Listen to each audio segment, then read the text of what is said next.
All right, welcome to Rise Up with Kacey.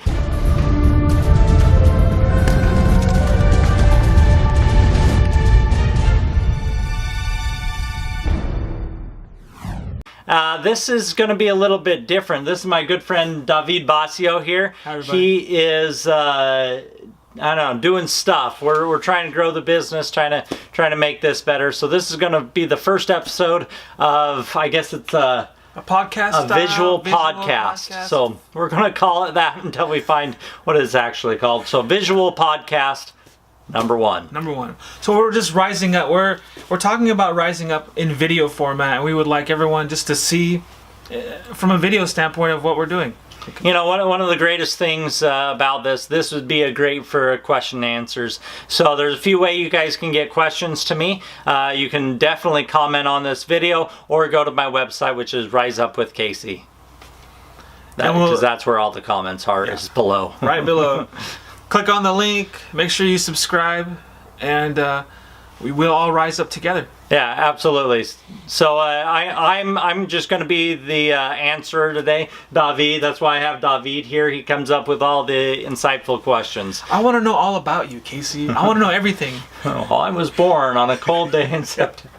Give me every little nuance of your day. No, so let's talk about what's coming up recently. Yeah, so this is really awesome. Coming up is the Beast. Now this is really amazing, David, because the Beast is the end of the trifecta, or it's at least wraps up this third trifecta for me. For those of you who don't know, the trifecta is comprised of 3 races. There's the sprint. This is all Spartan. This is in the Spartan world. If I go do a tough mudder, it doesn't count at all. So, well, it counts. It just doesn't count towards this trifecta. So here we go. We got the sprint, which is like 4 miles-ish with all the obstacles and everything. Then you have the super, which is around 8 miles. And then this last one, the Beast, wrapping it up, is the 13 to 14 miles.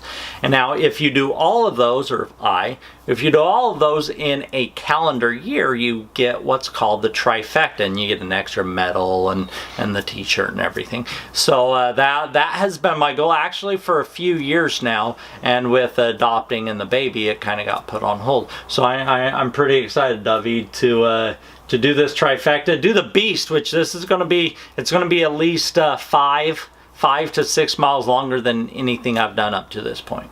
So how was the first one? I mean, how did you feel after the first part of the trifecta? What was it? Oh, the first part wasn't bad at all. I went to Utah to do the super. Started out with the super instead of the sprint.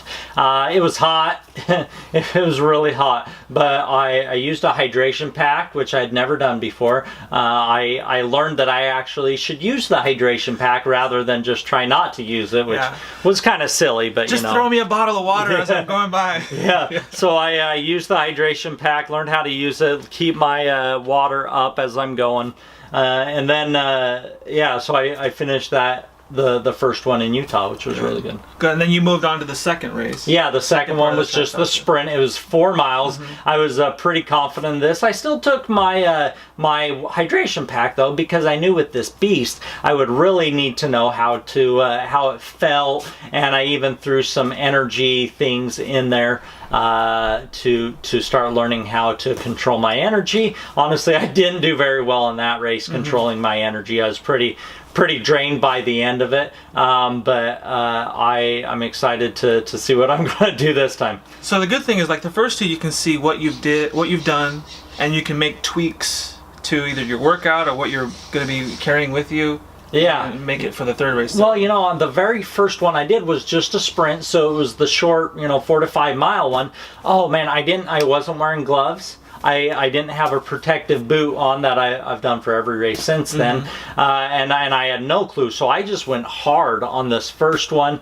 Oh man, I was so dead exhausted at the end of this thing. Even though it was just this short little race, I was pretty exhausted just because I hadn't prepared. But I went and did that second one. I took the pace a lot easier so I could finish it. Had a boot, had gloves. And so every race I'm improving and getting better on equipment, on training, and every step of the way. That's what Rise Up is all about. It's not it's not going the whole entire time. You got to learn, you got to improve every day.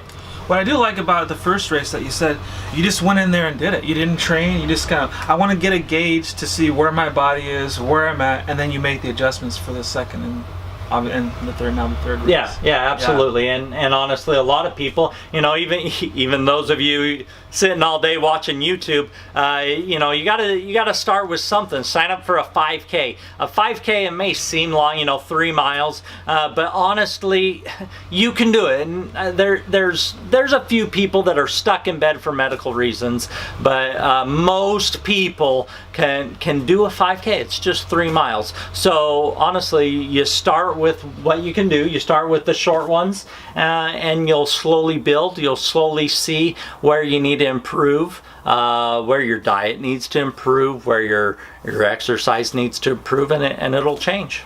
Is there anything specifically different that you've done to prepare just for this beast compared to other years? Yeah, I spent a lot of time on the stairs at the stadium, going up and down, up and down, up and down, because hills are always a huge part of any Spartan race.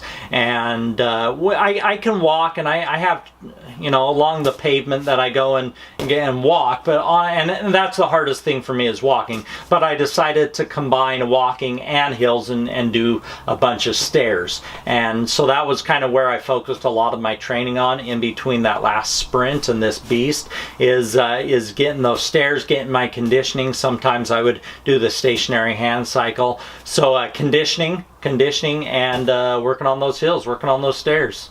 As far as, you know what the obstacle courses are going to be. What's going to be the most challenging that you feel? There's the hardest one for me, honestly, is the bucket brigade. And that's where you have a 5-gallon bucket, you fill it pretty much, not all the way to the top, but pretty close, with rocks. And then I have to take that around. Of course, now it's tough for everybody. I get it. Yeah. But most people, they pick up the bucket in some manner. They pick it up and they carry it, and they can walk, even the really slow ones, they can walk for 10-20 feet before they have to set it down and rest. Mm-hmm. For me though, it's totally different. I have to pick that bucket up, turn, set it down, and then go around the bucket, pick, set it down, move, pick it up, set it down, move. And so honestly, David, it just takes me a lot longer to do the obstacle. Mm-hmm. Even the sandbag carry I can do fairly well, even though I have it over the shoulder. It's 80 pounds. Yeah. It's more than half my body weight. So I'm carrying this 80 pounds on my shoulder, and I can go for a bit. I can actually walk. So even the sandbag is easier than that. Yeah. Have you ever gone? One time I did this where I picked up something and I misjudged how heavy it was.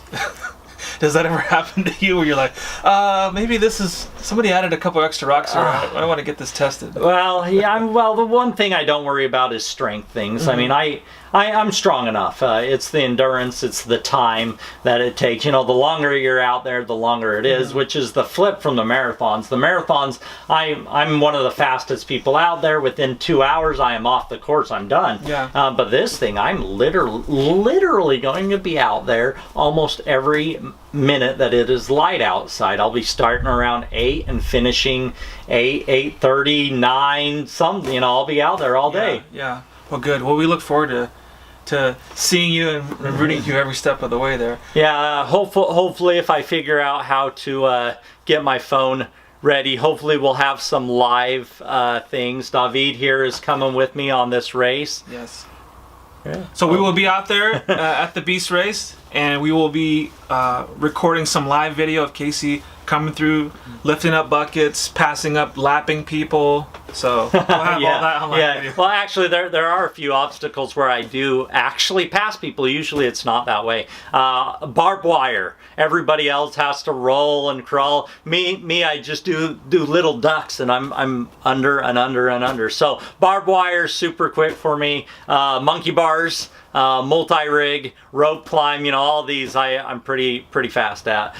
It's the walking! It's the dang walking! I'm slow, which is crazy because marathons I'm fast, and now I'm slow. How do you feel after completing one of these races? I mean, what is it? Oh, was it yeah, I'm tired. Yeah, You know, I sure, mean, yeah. I was looking at the energy consumption, you know, that people generally burn every hour. And if you're working out, you know, a solid run, you know, not sprinting, but a solid run, you're burning like 400 calories an hour, maybe even more, 4 to 5. Yeah. But your body can only take in around 200 to 300 calories, period. It can't digest more than that. And so one of the problems I'm going to be having is I'm just going to be losing calories and not being able to regenerate that energy loss. And so by the end I'm just exhausted, just wasted from the energy use.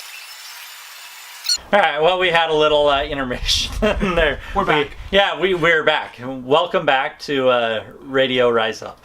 Good.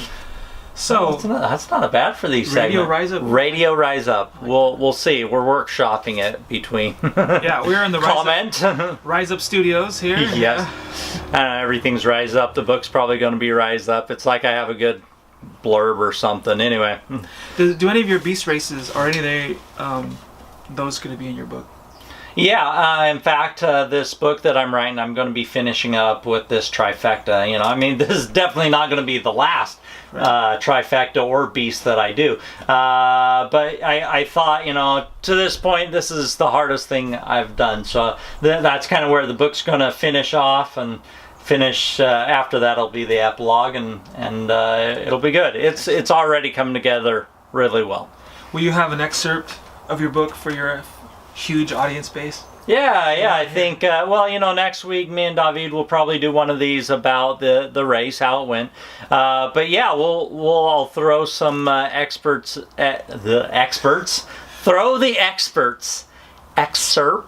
throw some excerpts. Snippets, whatever you want to call it. Yeah, we'll do that. So, Rise Up with Kacey.com is the website. Yeah, riseupwithkacey.com. Everything Rise Up. There's the logo right there. They can find you on YouTube. They can find you on Facebook. What else do we? Where else? Instagram. Instagram. I'm getting better doing Instagram. Twitter. Still haven't figured out Twitter. I know it's blurbs. Working on that. I've kind of figured out Instagram, but this is I know how to talk. So Instagram and YouTube are my main ones, but I'm always looking for ways for myself to rise up and get better. So it's coming.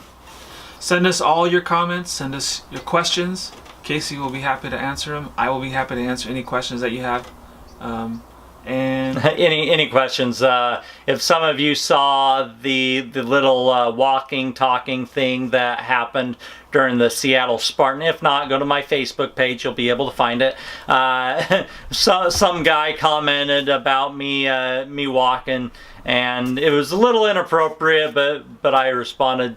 You know, it was an honest question, and I responded to it. So go ahead and give us questions. And here's my kid, who the distraction finally ran out. And so we're gonna sign off with a Jack. Jack, say rise up. Look at the camera and say rise up.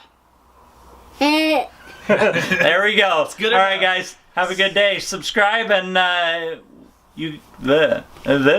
subscribe and follow us. There you go. All right, have a good one.